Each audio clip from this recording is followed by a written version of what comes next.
Hi team, I'm Stefan from CV Civil and I'm here to give you the do's and don'ts of CV writing. It's really important that when you write your CV, you write it to the person or company that it's directed to. Think about the experience and the qualifications that they're looking for and make sure your CV mirrors what they're looking for. You want to build the CV around what you've done in terms of your achievements, the longevity of your career, what you want to focus on in the future, and really strive to put your ambitions. Talk about what you've done in terms of moving through projects or how your role and responsibilities may have changed over the years within that specific role.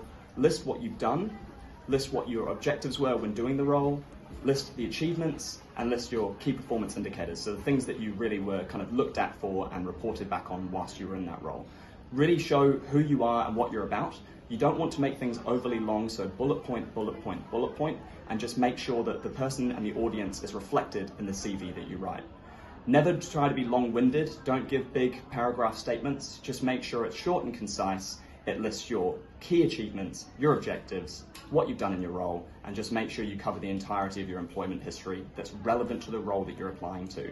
Don't give experience about something that doesn't relate to the role. All it does is take more time for that person to read your CV. And obviously when you go through a sift, you're just trying to get to the top of the pile and give that person that one reason to give you an interview and to move forward.